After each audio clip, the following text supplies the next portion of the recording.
বনি ইসরায়েলের মধ্যে একটা লোক ছিল, লোকটার নাম ছিল আমিল।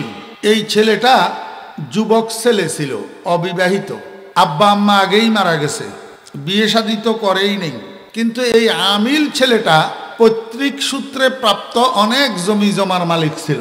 এর নিকটতম আত্মীয় বা নিকটতম ওয়ারিস বলতে কয়েকজন চাচাতো ভাই ছিল, আবনাউল আম। এখন এই চাচাতো ভাইগুলা ছিল লুবি প্রকৃতির মানুষ। লুবি বুঝেননি?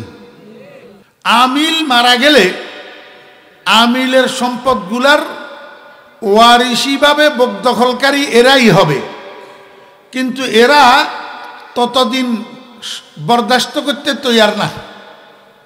কখন আমিল মারা যাবে তখন আমিলের সম্পদ তারা বকদখল করবে, এতদিন তারা ধৈর্য ধরতে তৈয়ার না। এরা কি করছে, গোপনে সলা পরামর্শ কইরা প্ল্যান পরিকল্পনা কইরা এক রাত্রের গভীরে আমিলের জবাই করে দিছে। রাত্রের গভীরে আমিলকে কি করছে, জবাই করে দিছে। কারা? ওই চাচাতো ভাইয়েরা। জবাই করি কি করলো, তাদের গোত্র থেকে বাইর হওয়ার যে পথ, এই পথের মুখে রাস্তার মুখ পাতে নিয়ে আমিলের লাশটাকে শোয়াইয়া রাখছে। তারা এদিক সেদিক গাপটি মারি বসে রয়েছে। যখন ভোর হইছে, আস্তে আস্তে আলো হইতেছে, চতুর্দিক থেকে দু চারজন কইয়া মানুষ রাস্তায় বাইর হওয়া শুরু হয়েছে। এই সময় এরা আবার লাশের কাছে গেছে, যাইয়া লাশটাকে জড়াই ধরি হাউমাউ করি কাঁদে আর কয়, হি হি হি, আমাদের ভাইকে কে হত্যা করলো, আমরা এই হত্যার বিচার চাই। এরা কারা কান্দে? হত্যাকারী যারা। বিচার চায় যে এরা কারা? হত্যাকারী যারা। বুঝে থাকলে বলুন তো, এর চেয়ে বড় জঘন্য ষড়যন্ত্র, এর চেয়ে বড় জঘন্য বাটপারি আর কি হইতে পারে? নিজেরা হত্যা করিয়া নিজেরা আবার হাউমাউ করি কাঁদে, নিজেরা হত্যা করি নিজেরা আবার বিচারও চায়। এখন বনি ইসরায়েলের মধ্যে গোত্র দুইটা। কয়টা? এক গোত্রের মানুষ আমিল, আরেক গোত্র আছে না। এখন আমিলের গোত্রের লোকেরা যখন হত্যার দায় স্বীকার করে না, উল্টা কাঁদে আর বিচার চায়, তাহলে অটোমেটিক এই হত্যার দায় দায়িত্ব যাইয়া পড়ে দ্বিতীয় গোত্রের উপর। আসলে দ্বিতীয় গোত্র নিরপরাধ, এদের সাথে হত্যার কোনো সম্পর্ক নাই। এখন এরা হয়েছে সেন্টিমেন্টাল। এরা কয়, কিরে আমরা আমিলকে হত্যা করতে যাব কেন? আমিল যদি হত্যা হইয়াই থাকে তো তোরা আমিলের গোত্রের লোকেরা হত্যা করতে পারিস আমিলের সম্পদ দখল করার জন্য। আমাদের সাথে কি সম্পর্ক? আমরা কেন হত্যা করব? আর তোরা যখন এখন দায় স্বীকার করতেছিস না, তোরা যখন বিচার প্রার্থী, তাহলে তো উল্টা দায়টা আমাদের গাড়ে পড়ে। ঠিক আছে, আমরা যদি বাপের বেটা হইয়া থাকি, আমরাও এই হত্যা ক্লু উদ্ঘাটন করে ছাড়ব। এরা প্রতিজ্ঞাবদ্ধ।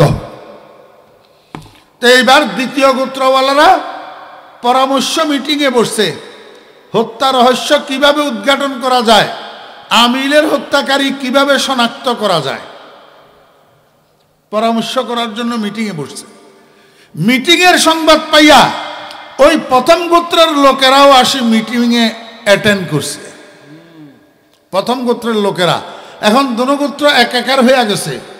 বুঝাইতে চায় যে তোমরা যেরকম বিচার চাও আমরাও বিচার চাই, তোমরা যেরকম হত্যাকারী শনাক্ত করতে চাও আমরাও শনাক্ত করতে চাই।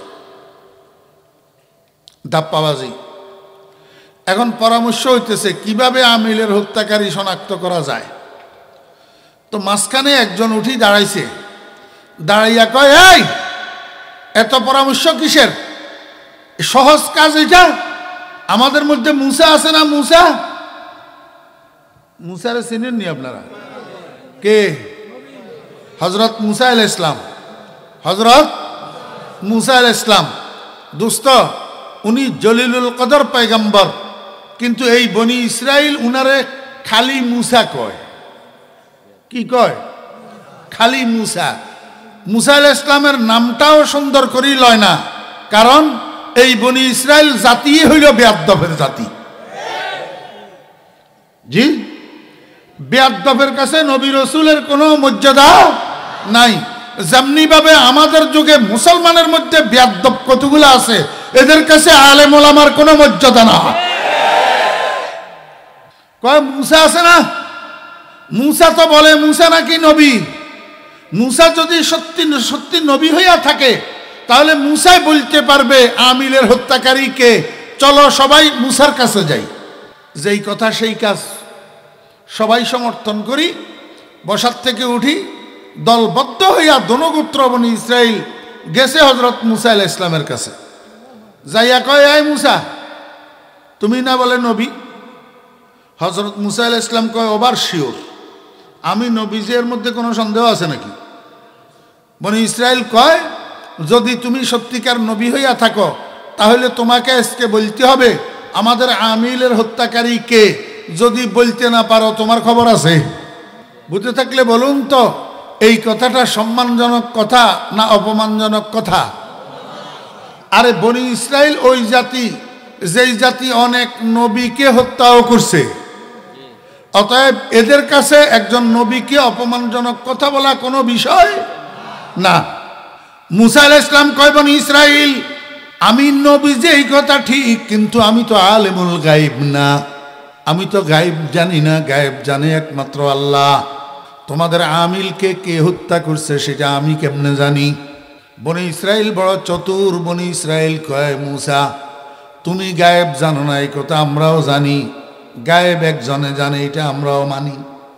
বনি ইসরাইল কয়, মুসা আল্লাহ ছাড়া আর কেউ গায়েব জানে না এটা আমরাও জানি, কিন্তু তুমি যদি নবী হইয়া থাকো তোমার সাথে আল্লাহর সাথে একটা হট কানেকশন থাকা চাই, এবং থাকবে যদি তুমি নবী হইয়া থাকো। মুসা আলাইহিস সালাম কয়, এটা তো আছে। বনি ইসরাইল কয়, সেটারই তো আমাদের দরকার।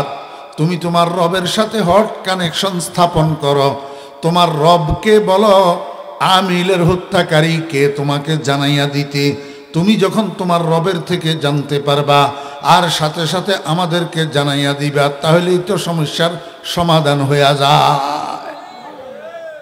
এই কথাটা কিন্তু যুক্তিযুক্ত, এই কথাটা যুক্তি।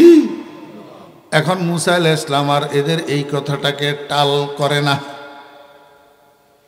সঙ্গে সঙ্গে আল্লাহর পয়গম্বর হযরতে মুসা আলাইহিস সালাম নজর বার গাইবে বুদাশ ইন্তজারে, নজর বার গাইবে বুদাশ ইন্তজারে, জবাবে উ নানে গুফতো না আরে। হযরত মুসা আলাইহিস সালাম এখন আর কোনো উত্তর দেয় না, চক্ষু বন্ধ করি, মাথাটাকে নিচের দিকে করি, আল্লাহু আকবার। খামোশ হইয়া রইছে কিছুক্ষণ সময়, আরশে আজিমের সাথে কানেকশন লাগাইয়া দিছে। আল্লাহ পাক রব্বুল আলামিন কয়, আমার মুসা কি হইছে তোমার কও না? মুসা আলাইহিস সালাম কয়, মাওলাই করিম, বনি ইসরাইল তো আমার তুলা পরীক্ষায় ফেললো। এখন যদি আমি আমিলের হত্যাকারীর নাম বলতে না পারি তাহলেও সমস্যা, যদি বলতে পারি তাহলেও সমস্যা। রব্বুল আলামিন যদি বলতে পারি হয়তোবা তারা আমার নবুয়তের একরার করবে, দুই একজন ঈমান গ্রহণ করতে পারে। আপনি দয়া করে আমাকে একটু আমিলের হত্যাকারীর নামটা জানাইয়া দেন না। আল্লাহ পাক রব্বুল আলামিন কয়, মুসা আপনি বনি ইসরাইলকে চিনেন না, আমি তাদেরকে চিনি, আমি তাদেরকে তৈরি করছি, আমি তাদেরকে বানাইছি। তাদের ঘাড়ের মধ্যে রগ কতটুক সোজার কতটুক বাঁকা আমি জানি। আপনি যেভাবে বলতেছেন এইভাবে যদি আমি আপনাকে জানাইয়া দিই, আপনি তাদেরকে জানাইয়া দিলেন, এরা দোনো গোত্র এইটা মানবে না। যাদের পক্ষে হবে তারা মানবে, যাদের ঘাড়ে পড়বে তারা মানবে না, উল্টা আপনার উপরে আক্রমণ করবে। হযরত মুসা আলাইহিস সালাম কয়, রব্বুল আলামিন তাহলে এখন কি করি? আল্লাহ পাক কয়, মুসা আপনি তাদেরকে দোনো গোত্রকে একসাথ করিয়া জিজ্ঞাসা করেন তাদের আমিলের হত্যাকারী শনাক্ত করার প্রয়োজন আছে কিনা। যদি বলে প্রয়োজন আছে তাহলে আমি একটা ফর্মুলা দেব, সেই ফর্মুলা তারা মানবে কিনা তাদেরকে জিজ্ঞেস করেন। হযরত মুসা আলাইহিস সালাম দোনো গোত্র বনি ইসরাইলকে ডাইকা একত্রিত কইরা জিজ্ঞেস করছে। পরে এরা বলছে, ঠিক আছে, অন্ধের দুই চোখের দরকার, তোমার রব যেই ফর্মুলা দিবে সেই ফর্মুলা আমরা মানব। মুসা আলাইহিস সালাম আল্লাহ পাককে কয় রব্বুল আলামিন তারা তো মানবে বলতেছে। আল্লাহ পাক রব্বুল আলামিন কয় মুসা একটা কাজ করেন, তাদেরকে বলেন একটা গরু জবাই করতে। এখন আল্লাহ পাকের নির্দেশ মোতাবেক মুসা আলাইহিস সালাম বনি ইসরাইলকে ডাইকা কয়, ও বনি ইসরাইল, আমার রবের নির্দেশ তোমরা একটা গরু জবাই করো। ওয়াইজ ক্বালা মুসা লিকওমিহি ইন্নাল্লাহা ইয়া'মুরুকুম আন তাযবাহু বাকারা। আমার রবের নির্দেশ তোমরা একটা কি করো, গরু জবাই করো। বনি ইসরাইল তো বেয়াকল জাত। বনি ইসরাইল কয় ও মা এটা কি কারবার, অলরেডি মানুষ একটা তো মার্ডার হইলই, আবার কয় গরু একটা মার্ডার করতে, ডবল মার্ডারে কি কাজ হবে? আমরা হত্যার ক্লু শনাক্ত করতে চাইতেছি, ক্লু বাইর করতে চাইতেছি, তুমি আবার নতুন হত্যা একটা হত্যাকাণ্ড ঘটাইতে চাইতেছ। মুসা বুঝলাম না, আতাত্তা খিজুনা হুজুয়া, তুমি কি আমাদের সাথে ঠাট্টা করতেছ নাকি? বনি ইসরাইল যত চালাকেই নিজেদেরকে মনে করুক, মুসা আলাইহিস সালাম থেকে বেশি তো না। তারা কয় মুসা গরু কেন জবাই করতে কও, আমাদের সাথে ঠাট্টা করতেছ নাকি? অর্থাৎ যেভাবে কয় এইভাবে মানবে না, এভাবে মানবে না।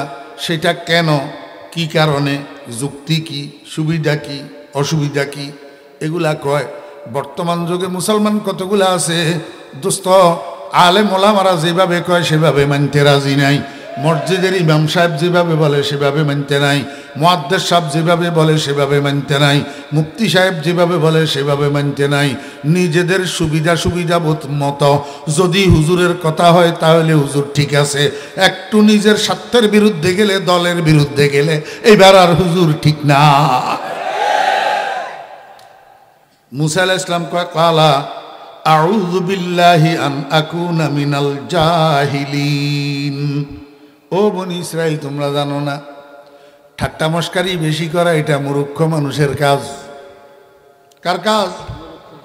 একটা শিক্ষিত মানুষ দুনিয়ার লাইনে হোক আর আখিরাতের লাইনে হোক, আরবি লাইনে হোক আর জেনারেল লাইনে হোক, একটা শিক্ষিত মানুষ যত শিক্ষিত হয় তত তার মধ্যে ওয়েট আসে, একটা বাড়িবর্তকতা আসে, কথাবার্তার মধ্যে একটা ওজন হয়, চালচলনের মধ্যে একটা ওজন হয়।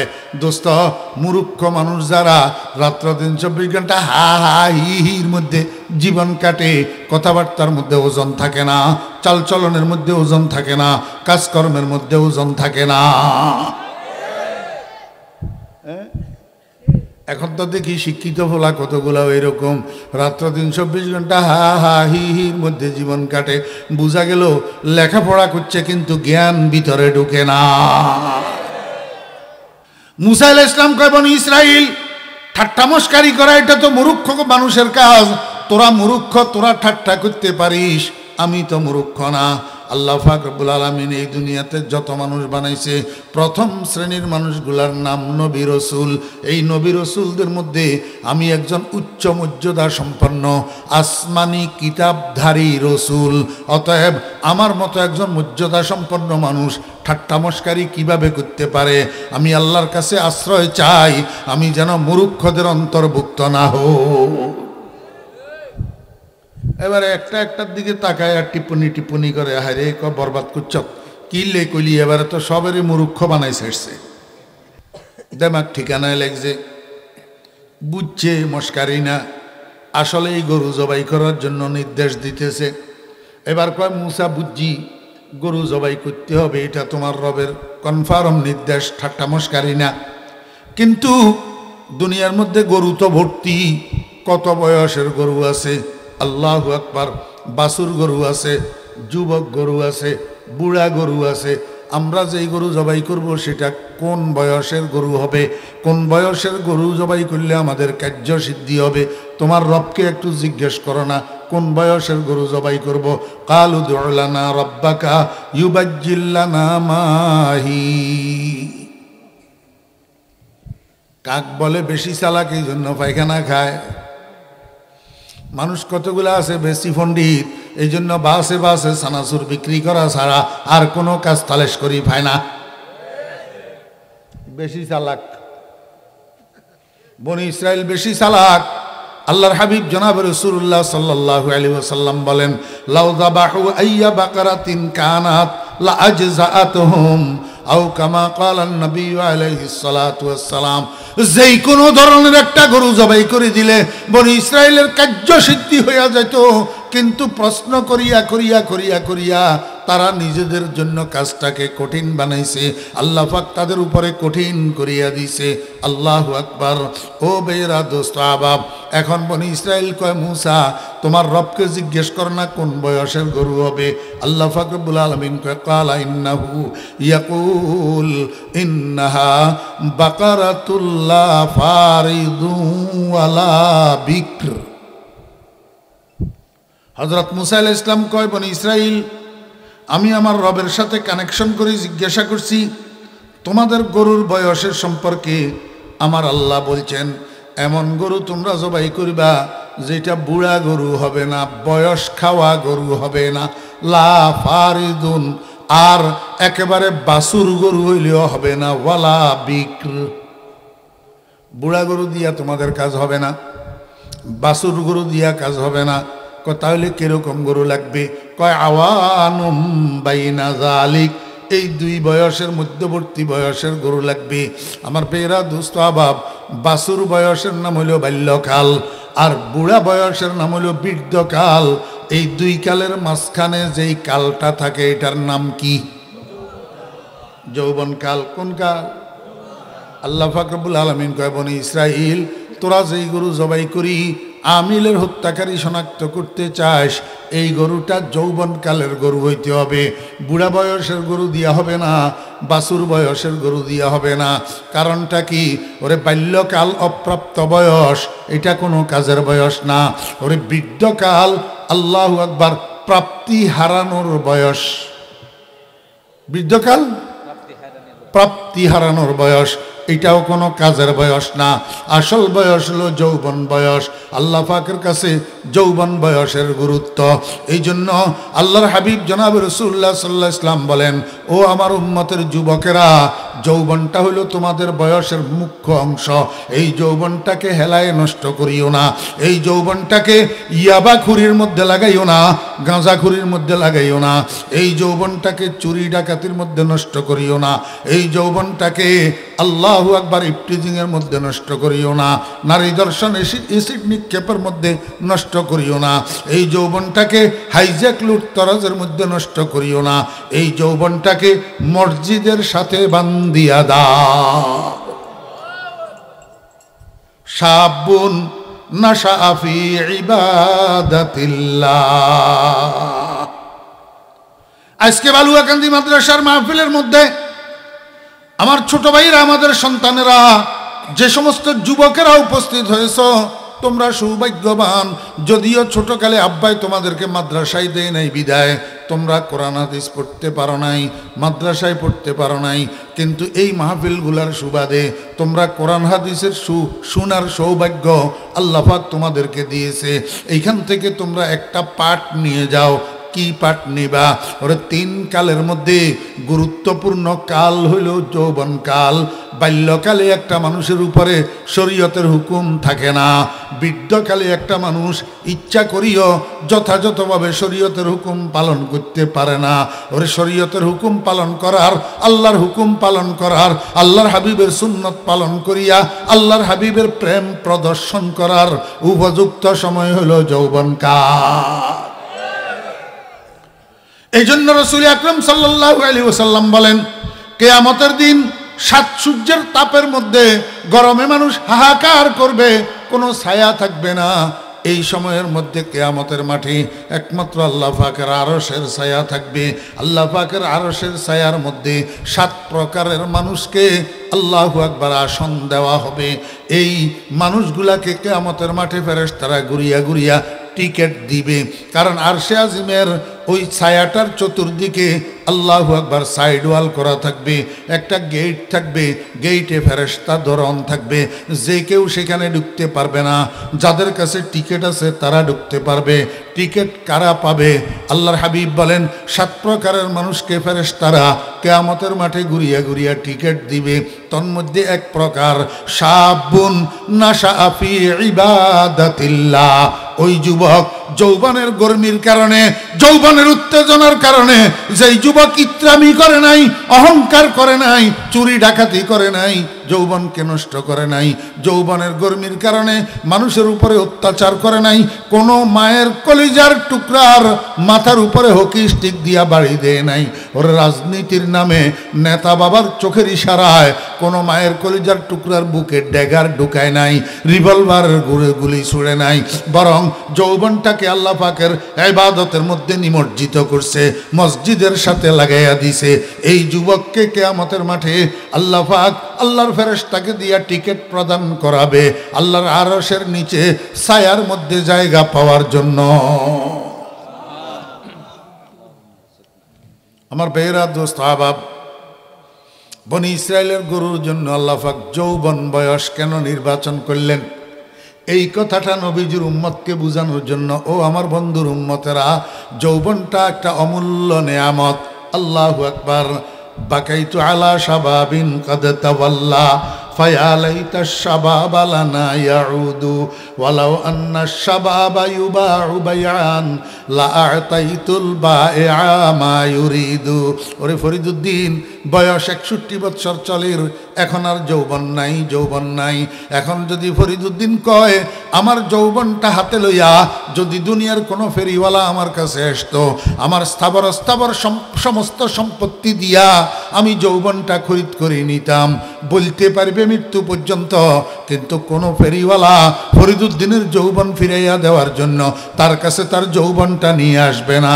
ও আমার ছোট ভাইরা, আল্লাহু আকবার। এই অল্প কয়দিন সবর করো, 20টা বছর অপেক্ষা করো, 10টা বছর অপেক্ষা করো, 25টা বছর অপেক্ষা করো। একবার চোখেরে বন্ধ করি আবার খুলতে যতক্ষণ সময় লাগে এতক্ষণও যাবে না, তুমিও ফরিদুদ্দিনের মতো সাদা হইয়া যাবে। फूल बनने की खुशी से मुस्कुराती है कली, फूल बनने की खुशी से मुस्कुराती है कली, दर हकीकत ये तगय्युर मौत का पैगाम है, दर हकीकत ये तगय्युर मौत का पैगाम है। বয়স তোমার যখন 10 বছর ছিল তোমার জীবনের একটু গ্যারান্টি ছিল, যখন 15 বছর হয়েছে গ্যারান্টি একটু কমছে, যখন 20 বছর হয়েছে গ্যারান্টি একটু কমছে, যখন 30 হয়েছে গ্যারান্টি একটু কমছে, যখন 35 হয়েছে গ্যারান্টি একটু কমছে, যখন 40 হয়ে গেছে মনে রাখিও তোমার জীবনের আর গ্যারান্টি না।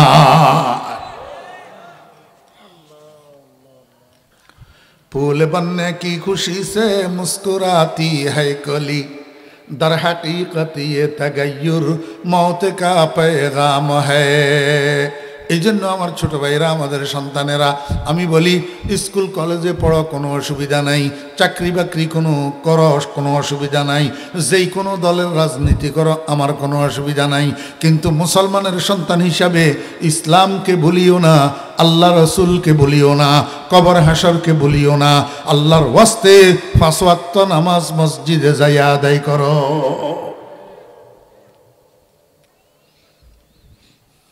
আওয়ানুম বাইনা যালিক, আওয়ানুম বাইনা যালিক। আল্লাহ পাক রব্বুল আলামিন এবার চোখে আঙ্গুল দিয়া কয়, চোখে আঙ্গুল দিয়া, এবার চোখে আঙ্গুল দিয়া কয়, ও বনি ইসরাইল আর ফাজলামি করিস না, আর ফাজলামি, আর কোনো প্রশ্ন করিস না, আর কিছু জিজ্ঞাসা করিস না। ফাফআলু মা তুমারুন, ফাফআলু মা তুমারুন, যতটুকু আদিষ্ট হইছ ততটুক পালন করো, আর কথা বাড়াইও না। কিন্তু বনি ইসরায়েল বেয়াদব জাতি, এখনও কথা বুঝে আসে নাই, এখনও দেমাগ ঠিকানা লাগে নাই। আবার মূসা আলাইহিস সালামকে বলে কালু দু'ু লানা রাব্বাকা ইউবাজ্জিল লানা মা লাউনুহা। ও মূসা, তোমার এই বর্ণনার দ্বারায় বুঝলাম গরুর বয়স, কিন্তু এখনো পর্যন্ত বুঝি নাই গরুটার কালার কি হবে, কোন রঙের গরু হবে, সাদা কালারের গরু নি, না লাল কালারের গরু, না কালো কালারের গরু, না সাদা কালায় ফুটফুটে, না লালে সাদায় ফুটফুটে, কিরকম কালারের গরু হবে? তোমার রবকে একটু জিজ্ঞেস করো না। কালু দুউ লানা রব্বাকা ইউবাজ্জিল লানা মা লাউনুহা। হযরত মুসা আলাইহিস সালাম আবার খামুশ, আবার কি খামুশ, কারণ নিজের থেকে বলার তো কোনো ক্ষমতা নাই। নজর বর গাইবে বুদশে ইন্তেজারে জবাবে উ নানাই গুফতো না আরে। আবার খামুশ, মাথা নিচু, চক্ষু বন্ধ, আর সে সঙ্গে কানেকশন লাগাইয়া বসে রয়েছে। 5 মিনিট পরে মাথা আবার উঠাইছে, উঠাইয়া কয় কালা ইন্নাহু ইয়াকুল ইন্নাহা বাকারাতুন সাফরা। ও বনি ইসরাইল, আমি আমার রবকে জিজ্ঞেস করছিলাম তোমাদের গরুর কালার সম্পর্কে। আমার রব বলছেন তোমরা যে গরুটা জবাই করিবা সেটা হলুদ কালারের গরু হইতে হবে। কোন কালার? আমার ভাইরা আমাকে একটু বলেন না, জীবনে কত গরু দেখলাম সাদা, কত গরু দেখলাম কালো, কত গরু দেখলাম লাল, কত গরু দেখলাম 2 কালারে ফুটফুটে মিশ্রিত, কিন্তু হলুদ কালারের গরু কার বাপদাদায় কোথায় দেখছে? দেখছেন কোথাও? হলুদ কালারের গরু তো দুনিয়াতেও নাই। দোস্ত, যদি হলুদ কালারের গরু নাই থাকে তাহলে আল্লাহ পাক রব্বুল আলামিন যদি হলুদ কালারের গরু নাই বানায়, তাহলে বনি ইসরাইলের এই কালারের গরু দেখাই দিল কেন? দোস্ত, গরু আল্লাহ পাক এই পর্যন্ত হলুদ কালারের বানায় নাই। যেগুলা বানাইছে কালো কালারের গরু, লাল কালারের গরু, সাদা কালারের গরু, এইগুলার থেকে যেই কোনো এক কালারের একটারে হলুদ বানাই দিতে আল্লাহর কয় ঘন্টা লাগে? হ্যাঁ, পারে না? পারে। আমার ভাইয়েরা, দোস্ত আবাব বানাই দিছে তো শেষ পর্যন্ত বর্ণিত গরু বনি ইসরাইল পাইছে। একটু অপেক্ষা করেন। আল্লাহ পাক রব্বুল আলামিন কয় মুসা বনি ইসরাইলের বলেন তারা যে গরুটা জবাই করবে এটা হলুদ কালারের গরু হবে। বনি ইসরাইল কয় মুসা হলুদের মধ্যে তো 2 কালার আছে, হলুদের মধ্যে 2 কালার আছে, একটা ডিপ হলুদ আর একটা লাইট হলুদ, একটা হালকা হলুদ আর একটা গাঢ় হলুদ। কোন কোন কোন কালার?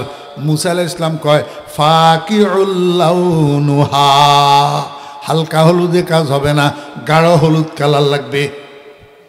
কি গাঢ় হলুদ কালার? আল্লাহু আকবার। মুসা আলাইহিস সালাম কয় বনি ইসরাইল তোমাদের গরুটা যখন গাঢ় হলুদ কালারের গরু হবে তো তাসুরুন নাজিরিন, এই গাঢ় হলুদ কালারের গরুর দিকে একটা দর্শক যখন দৃষ্টি ফেলবে, যখন দৃষ্টি দিবে, তাকাবে, তার দৃষ্টি নন্দিত হইয়া তার অন্তর খুশি হইয়া যাবে। আল্লাহু আকবার। আমার ভাইরা, দোস্ত আহবাব, দুনিয়াতে আল্লাহ পাক যত কালার বানাইছেন সবচেয়ে সুন্দর কালার, সবচেয়ে দৃষ্টিনন্দন কালার, সবচেয়ে অন্তরকে আনন্দিত করে, উৎফুল্লিত করে তোলার কালার হলো হলুদ কালার। এর চেয়ে বেশি মানুষকে আনন্দ দেওয়ার আর কোনো কালার নাই। দেখছেন নি? হ্যাঁ, সামনে আসেনি গাঢ় হলুদ কালার। আমার ভাইরা, দোস্ত আহবাব, এই জন্য হযরত আলী রাদিয়াল্লাহু আনহু সব সময় হলুদ কালারের জুতা পরিধান করতেন। কোন কালারের?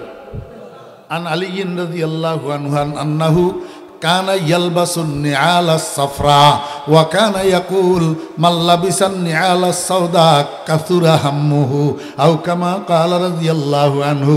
রাওয়াহু আল আলুসি ফি তাফসিরিহি আল মুসাম্মা বিরুহুল মাআনি তাসুরুন নাজিরিন। বনি ইসরাইল এখনো ক্ষান্ত হয় নাই তো? বনি ইসরাইলকে মুসা বুঝলাম গরুর বয়স, বুঝলাম গরুর কালার, এখনও তো গরুর মধ্যে অনেক সাদৃশ্যতা রয়ে গেল, আমরা গরু চিহ্নিত করতে পারবো না। তোমার রবকে বলো না গরুটা সম্পর্কে আর একটু বিশদ বর্ণনা দিতে, যাতে গরুটা পাইতে আমাদের সহজ হয়। কালু দুউ লানা রব্বাকা ইউবাজ্জিল লানা মা হিয়া ইন্নাল বাকারা তাশাবাহা আলাইনা। আবার কি কয়? ও মুসা তুমি টেনশন করিও না, তুমি তোমার রবেরে জিজ্ঞাসা করো, তোমার রবের গরু সম্পর্কে বিস্তারিত বর্ণনা দিতে বলো, বিস্তারিত বর্ণনা দিতে বলো। ওয়া ইন্না ইনশাআল্লাহু লামুহতাদুন, আমরা ইনশাআল্লাহ বর্ণিত গরু পাইয়া যাব, বর্ণিত গরু পাইয়া যাব। বনি ইসরাইল অদস্ত বনি ইসরাইল খারাপ হইলেও মুখের থেকে ইনশাআল্লাহ বাইর হইছে। কি বাইর হইছে? ইনশাআল্লাহ। এখন তো আমরা আখেরি জমানার মুসলমান, হ্যান করেঙ্গে ত্যান করেঙ্গে হাতি মারেঙ্গে লাথি মারেঙ্গে, ইনশাআল্লাহ মুখের থেকে বাইর হয় না। এই কারণে শেষ পর্যন্ত মাসিও মারা যায় না। আল্লাহর হাবিব জনাব রাসূলুল্লাহ সাল্লাল্লাহু আলাইহি ওয়াসাল্লাম বলেন, লাউ লাম ইয়াস্তাসনাউ লামা ওয়াজাদুহা ইলা আখিরিল আবাদ, আও কামা ক্বালা নবী আলাইহিস সালাতু ওয়াস সালাম। বনি ইসরাইল ইনশাআল্লাহ যদি না বলতো, এই গরু কিয়ামত পর্যন্ত তারা পাইতো না। ইনশাআল্লাহ বলার কারণে আল্লাহ পাক খুশি হয়ে গেছে। আল্লাহ কয়, বনি ইসরাইল ইনশাআল্লাহ যখন বলছত, আমার নাম যখন নিছত, এই গরু প্রাপ্তির ক্ষেত্রে আমি তোদেরকে সহযোগিতা করব। আমার বেহরা দোস্ত আবাব, এখন হজরত মুসা আলাইহিস সালাম আবার খামোশ, নজরের উপরের দিকে চুপ করে বসে রয়েছে। 5 মিনিট পরে মাথা উপরের দিকে উঠাইয়া কয়, কালা ইন্নাহু ইয়াকুল قالوا ادع لنا ربك يبين لنا ما هي إن البقرة تشابه علينا وإنا إن شاء الله لمهتدون قال إنه يقول إنها بقرة لا ذلول تثير الأرض ولا تسقي الحرث مسلمة لا شية فيها। মুসা আলাইহিস সালাম কয়, বনি ইসরাইল, আমি আমার রবকে জিজ্ঞেস করছিলাম গরু সম্পর্কে বিশদ বর্ণনা দিতে। আমার রব বলছে, তোমরা যে গরু জবাই করিবা, এই গরু কোনো অপমানজনক কাজে ব্যবহার হওয়া গরু হইতে পারবে না। কোনো অপমানজনক কাজে, অপদস্থমূলক কাজে ব্যবহার হইছে। আল্লাহু আকবার। যেই কাজগুলা করলে পরে গরুর কাঁধের মধ্যে দাগ পড়ে, গরুর ফিটের মধ্যে দাগ পড়ে। আল্লাহু আকবার। হাল চাষ করলে জুয়ালের দ্বারা গরুর কাঁধের মধ্যে দাগ পড়ে যায়। পানি টানাইলে বেল্টের কারণে গরুর চোটের মধ্যে দাগ পড়ে। গরু পরিচালনা করে তাদের বেতের আঘাতে গরুর পিঠের মধ্যে দাগ পড়ে। আল্লাহ কয়, লা জালুলুন তুসিরুল আরদা, হাল চাষ করা গেছে জমিনের মধ্যে, এমন গরু দিয়া হবে না। এমন অপমানজনক কাজে ব্যবহার হইলে এই গরু দিয়া চলবে না। ওয়ালা তাসকিল হারস, তোমার ক্ষেতের মধ্যে সেচ দেওয়ার জন্য পানি টানাইছো যে, এমন গরু দিয়া হবে না। মুসাল্লামাতুন, একেবারে আল্লাহু আকবার নিরাপদ একটা গরু লাগবে।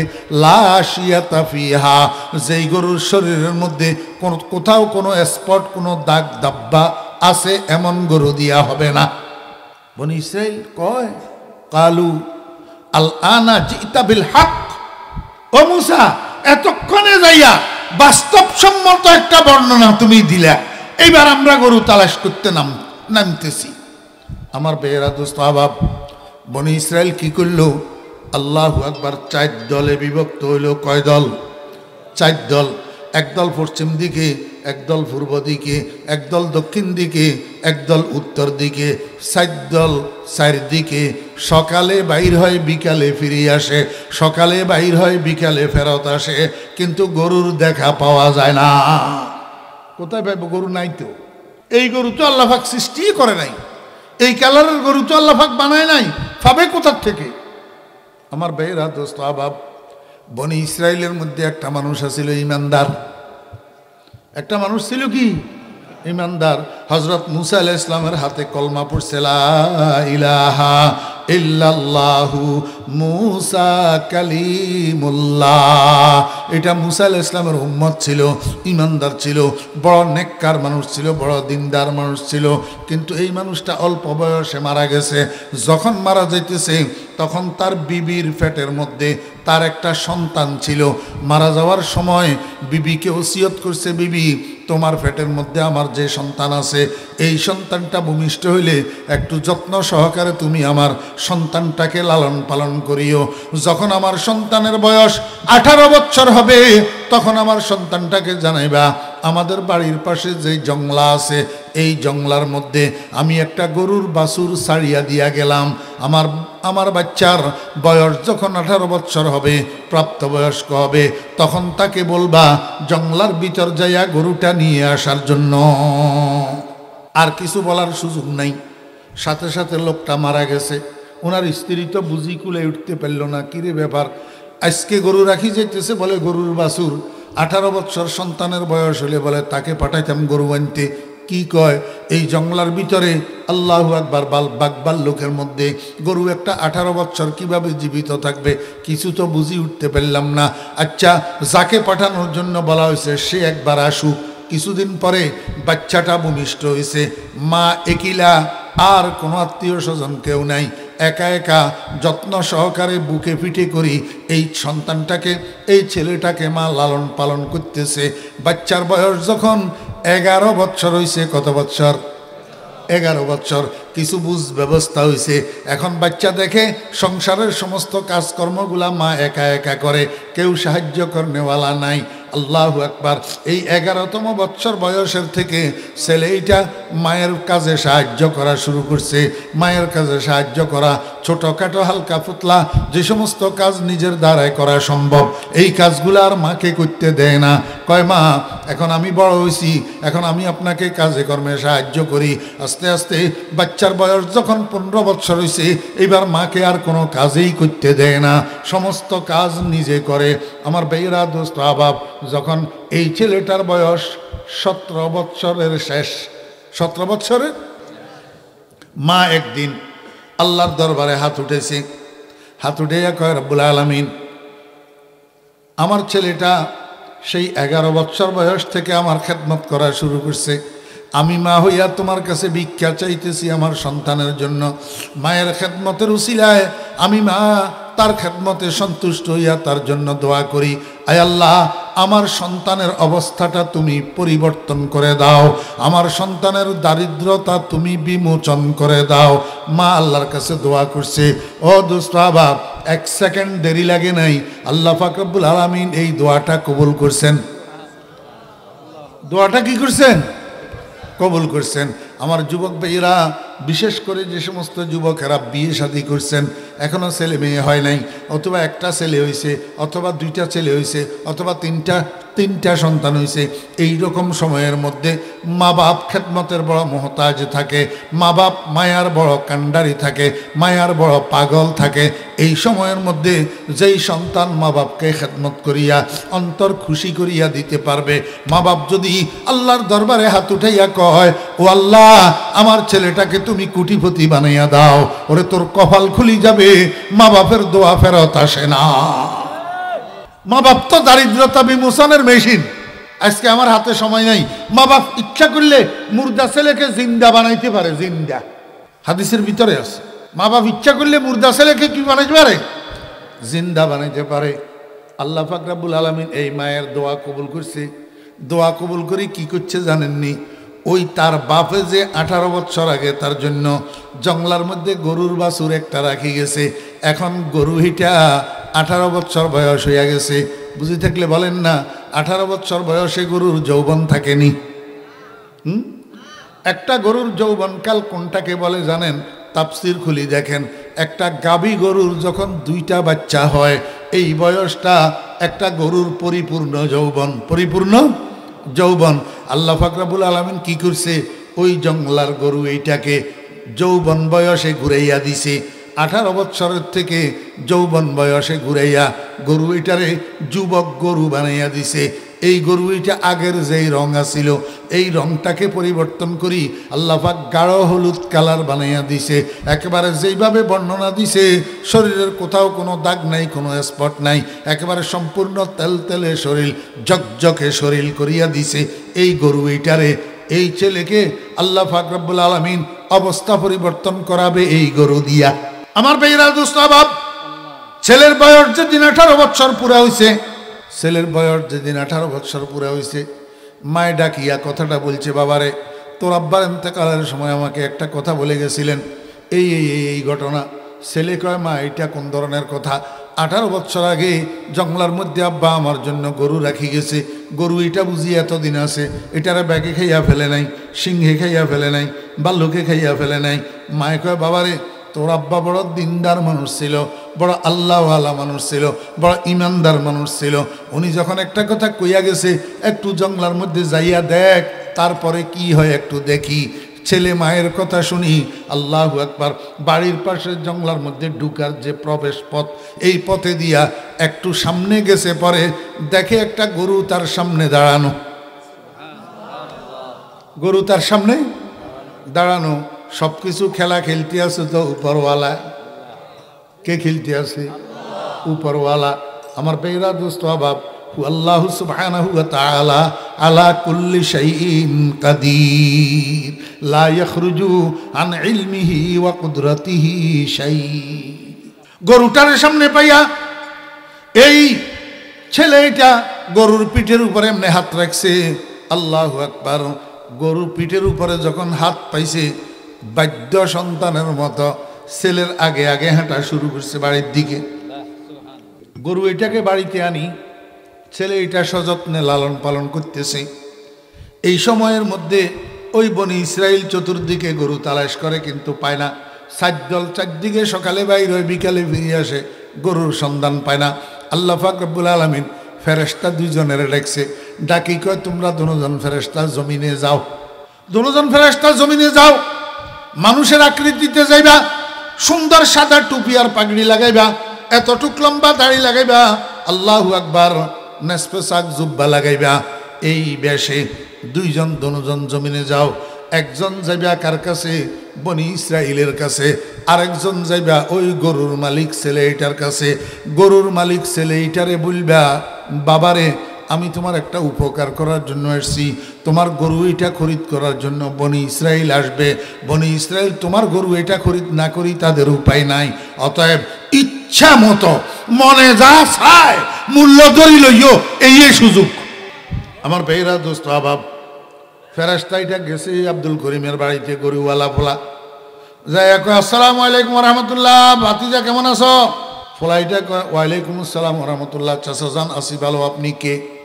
কয়, আমি কে সেটা তোমার চিনার দরকার নাই, আমি তোমার একটা উপকার করার জন্য এসেছি। বলে, আঙ্কেল কি উপকার? কয় যে তোমার গরু এটা খরিদ করার জন্য বনি ইসরাইল আসবে, এই গরু খরিদ না করি তাদের কোনো উপায় নাই, তুমি ইচ্ছা মতো হেঁচকাই দাম ধরে লইও, যা মনে চায়, যাতে তোমার 14 পুরুষ খাইলেও দন শেষ না হয়, সেরকম করে মূল্য ধরি লইও। এই কথা বলছে। আব্দুল করিম একটু সামনের দিকে তাকাইছে, আবার পিছনের দিকে ঘুরি দেখে চাচা মিয়া নাই। কিরি কিরি কিরি, আঙ্কেল গেল কোথায়? আসলে আঙ্কেল তো আঙ্কেল না, আঙ্কেল ফেরেশতা। ওইদিকে আল্লাহ পাক রব্বুল আলামিন ফেরেশতা আরেকটারে কয়, তুমি বনি ইসরাইলের কাছে যাও, যাইয়া বনি ইসরাইলের কইবা, বাতি যারা তোমরা এইভাবে গরু তালাশ করলে পাইবা না। আমার জানা মতে তোমাদের বর্ণনা অনুযায়ী একটা গরু আছে, তোমরা চাইলে আমি তোমাদেরকে গরুর কাছে নিয়ে যেতে পারি, তবে একটা শর্ত আছে, মুসাকে সাথে লইতে হবে। বনি ইসরাইল মুসারে সাথে লইতে রাজি নাই। আমার ভাইরা দোস্ত আবাব, ফেরেশতা গেছে বনি ইসরাইলের কাছে, আসসালামু আলাইকুম রাহমাতুল্লাহ, ভাতিজারা কেমন আছো? বনি ইসরাইল কয়, ওয়ালাইকুম আসসালাম, চাচা যান ভালো আছি, আপনার বাড়ি কোথায়, কি জন্য এসেছেন? আমার বাড়ি কোথায় সেটা তোমাদের দরকার নাই, আমি তোমাদের একজন হিতাকাঙ্ক্ষী, তোমরা দীর্ঘদিন থেকে একটা নির্দিষ্ট বর্ণনার একটা গরু তালাশ করতেছ, পাইতেছ না, আমার বড় কষ্ট লাগতেছে, এই জন্য আমার জানা মতে এই বর্ণনার একটা গরু এক জায়গায় আছে, তোমরা চাইলে আমি তোমাদেরকে সেখানে পথ প্রদর্শন করে নিয়ে যেতে পারি। বনি ইসরাইল তো খুশি হইয়া গেছে, কয় চাচা এখন এখন এখন লইয়া চলেন। কয় থামো, শর্ত আছে। কি শর্ত? কয় মুসারের সাথে লইতে হবে। কয় না, মুসারে কেন সাথে লইবে? মুসারের সাথে লইলে থলের বিড়াল বাইর হইয়া যাবে, ধরা খাই যেতেছে। এই পর্যন্ত যখন ঘটনা অগ্রসর হইয়া গেছে, তাহলে সামনের দিকে আরও যদি একটু অগ্রসর হয়, তাহলে তো আমিলের আসল হত্যাকারী শনাক্ত হইয়া যায়, চিহ্নিত হইয়া যায়, থলের বিড়াল বাহির হইয়া যায়। এই জন্য আমাদের সমাজে বর্তমানে মুসলমান কতগুলো আছে, নিজস্ব অনুষ্ঠানে আলেম ওলামাদেরকে রাখতে রাজি হয় না, কারণ আলেম ওলামাদেরকে সাথে রাখলে আকাম কুকাম করতে পারবে না। দর মজলিসে খুদ যায় মদে হামচুমানেরা, আফসুরদা দিল আফসুরদা কুনদ আঞ্জুমানেরা। এখন মুসা আলাইহিস সালামের সাথে নিতে রাজি নাই। সাসা মিয়া কয়, তাহলে আমি গেলাম, আমি গেলাম, আমি তোমাদেরকে গরু দেখাই দিতে পারবো না। এই চাচা চাচা, ঠিক আছে লইতেছি, মুসারে লইতেছি। হ্যাঁ, হজরত মুসা আলাইহিস সালামের সাথে লইয়া বনি ইসরাইল এই চাচা মিয়ারে আগে আগে দিয়া গেছে ওই গরুওয়ালার বাড়ি পর্যন্ত। গরু যখন চোখে পড়ছে বনি ইসরাইল তো অবাক হইয়া গেছে, কিরে হুবহু মুসাই যেরকম কইছে সেরকম গরু এনা দেখি। তারা গরুর দিকে নজর দিছে, এবার ওইদিকে চাচা মিয়া গায়েব। পিছনের দিকে তাকাই দেখে চাচা মিয়া নাই। কিরে চাচা মিয়া গেল কোথায়? আসলে তো চাচা মিয়া না, চাচা মিয়া হইল ফেরেশতা। গরুওয়ালা ছেলে এটারে ডাক দিছে, এই গরুওয়ালা কে? বাইরে আসো, গরুর কাছে আসো, আমরা আসছি তোমার গরু কেনার জন্য। আব্দুল করিম বাইরে এসছে। বাবারে তোমার গরুটা বিক্রি করবা? বিক্রি করব। কত টাকা মূল্য? আমি মূল্য তুল্য বুঝি না, আমার গরু জবাই করতে, আমার গরু খরিদ করতে হইলে আগে গরু জবাই করতে হবে। গরু আগে কেন জবাই করতে হবে? এই জবাইয়ের সাথে গরুর মূল্যর সম্পর্ক আছে। কেমনে? গরুরে জবাই করি, চামড়াটা আলাদা করবা, চামড়াটা আলাদা করি, আল্লাহু আকবার, চামড়াটারে মাটির মধ্যে বিছাইয়া আল্লাহু আকবার 4 কোনা 4 জনে ধরবা, উপরের দিকে উঠাইবা, মাঝখানে গর্ত যেটা হবে এই গর্ত এটা ভর্তি করি আমাকে হীরা জওহরার মণিমুক্তা দিতে হবে। বনি ইসরাইল ওরে বাপরে, এত চড়া মূল্য দিয়া গরি খরিদ করার দরকার নাই, জবাইও করার দরকার নাই, এরা জবাই করতে তৈয়ার না। আসল ঘটনা হলো জবাই করতে তৈয়ার না। ওয়ামা কাদু ইয়াফআলুন, আল্লাহ পাক রব্বুল আলামিন কয় এরা জবাইয়ের কিনার দিয়েও যাওয়ার লোক না, কারণ এরা জানে গরু এটা জবাই করলে তারা ধরা খাইয়া যাবে, তারা ধরা খাইয়া যাবে। কিন্তু নিরুপায় ওই দ্বিতীয় গোত্র আছে না, কয় কই যাও, ফলাইটায় যা মূল্য কয় সেই মূল্য দিয়া গরু এটা খরিদ করতে হবে, জবাই করতে হবে, সব কিছু করতে হবে, না হইলে কিল একটাও মাটিতে পড়বে না। নিরুপায় হইয়া ফাযাবাহুহা, নিরুপায় হইয়া ফাযাবাহুহা, গরু এটারে জবাই করছে, জবাই করে চামড়া পৃথক করছে। এবার চামড়া এটারে মাটির মধ্যে বিছাইয়া 4 জনে 4 কোনা উপরের দিকে উঠাইয়া মাঝখানে খালি জায়গা যেটা হইছে এটা ভর্তি করে হীরা জওহরার মণিমুক্তা গরুর মালিককে দিয়ে দিছে। মালিক তো হীরা জওহর লইয়া চলে গেছে। এখন বনি ইসরাইল কয়, মুসা তোমার কথা মতো গরু তো খরিদ করলাম, জবাইও করলাম, জবাই করতে কইছিলা, জবাই তো করছি, এখন কি করতাম ক না। এবার আমিলের হত্যাকারী শনাক্ত কেমনে হবে? হযরত মুসা আলাইহিস সালাম কয়, এক কাজ করো, গরু এটার রানের থেকে 1 টুকরা গোশত কাটো। বনি ইসরাইল গরু এটার রানের থেকে 1 টুকরা গোশত কাটছে। গোশতের টুকরা এটা যখন হাতে লইছে, মুসা আলাইহিস সালাম কয়, চলো এবার কোথায়? কয় যে আমিলের লাশ কোন জায়গায়, সেখানে চলো। এবার আমিলের লাশের কাছে গেছে। মুসা আলাইহিস সালাম কয়, সবাই গোল হইয়া দাঁড়াও যাতে সকলে দেখতে পায়। আল্লাহু আকবার। আমিলের লাশের কাছে চতুর্দিকে সবাই গোলাকার হইয়া দাঁড়াইছে। ও ভাইয়েরা, হযরত মুসা আলাইহিস সালাম গোশতের টুকরা এটা হাতের মধ্যে লইয়া আমিলের শরীরের মধ্যে এই কাটা গোশতের টুকরা এটা দিয়া দিশে বাড়ি খাওয়ার লগে লগে আমিল জিন্দা হইয়া উঠি বসি গেছে। বসি কয়, এরা আমাকে হত্যা করছে। বনি ইসরাইল সবাই দেখছেনি, শুনছেনি, দেখছেনি, শুনছেনি, আর অস্বীকার করার কোনো সুযোগ আছে? সুযোগ আছে? ফাকুলনা দরিবুহু বিবাযিহা, ফাকুলনা দরিবুহু বিবাযিহা কাযালিকা ইউহয়িল্লাহুল মাউতা ওয়া ইউরিকুম আয়াতিহি লাআল্লাকুম তাআকিলুন। মুসা আলাইহিস সালাম গোশতের টুকরা এটা দিয়া আমিলের শরীরের মধ্যে যখন বাড়ি লাগাইছি, আমিল জিন্দা হইয়া গেছে। আমার বেরা দোস্ত আবাব, মাশুক মন খবর দেহদ, বর মকতুল মন বরায়দ, বরলবে মন বুসা দেহদ, জিন্দা শাওয়াম আখর নামানম। আমিল জিন্দা হইয়া উঠি বসছে, বসি এদেরকে দেখাই দিছে, এ এ এ এ আমাকে হত্যা করছে। এই কথা বলি, আবার জায়গায় পড়ি, আবার মারা গেছে, জায়গায় পড়ি, আবার মারা গেছে। আমার বেরা দোস্ত আবাব, এইবার আমিলের হত্যাকারী শনাক্ত হয়েছে না হয় নাই? আল্লাহ পাক রব্বুল আলামিন কয়, মুসা এখন যেই পদ্ধতিতে আমি আমিলের হত্যাকারী শনাক্ত করে দিলাম, এই পদ্ধতিতে সত্যিকার হত্যাকারী যারা, এরা অস্বীকার করার আর কোনো সুযোগ না, অস্বীকার আর কোনো সুযোগ নাই। আমার ভাইরা দোস্ত আহবাব, قال رسول الله صلى الله عليه وسلم سباب المسلم فسوق وقتاله كفر। আল্লাহর হাবিব বলেন, একজন মুসলমানকে গালি দেওয়া, গালমন্দ করা, মান সম্ভ্রম হানি করা, এটা হলো ফুসুক, ফুসুক ফিস্ক, কবিরা গুনাহ, কবিরা গুনাহ, কবিরা গুনাহ। আর একজন মুসলমানকে অন্যায়ভাবে হত্যা করা হইল কুফর, কুফর, কুফর। আল্লাহু আকবার। এই জন্য বলি আমার ছোট ভাইয়েরা, রাজনীতি করা কোনো অসুবিধা নাই, কিন্তু রাজনীতির নামে খবরদার মানুষ হত্যা করিও না। মানুষ হত্যা করা এটা কুফর, মুসলমানকে অন্যায়ভাবে হত্যা করা এটা কুফর। আল্লাহু আকবার। ও ভাইয়েরা দোস্ত আহবাব, একটা কথা বললে শেষ। আল্লাহ পাক রব্বুল আলামিন আমিলের হত্যাকারী শনাক্ত করার জন্য অন্য পদ্ধতি অবলম্বন করতে পারতেন। গরু একটার জীবন নাশ করার পদ্ধতি কেন অবলম্বন করলেন? দুনিয়ার মানুষকে এই কথা বোঝানোর জন্য, ও দুনিয়ার মানুষেরা, নদীর একদিক যখন ভাঙ্গে আরেক দিক গড়ে, একটাই জীবন হারাইলে আরেকটাই জীবন পায়, একটা জীবন হারাইলে আরেকটা জীবন পায়। নদীর একদিক ভাঙলে আরেক দিক গড়ে। আল্লাহু আকবার।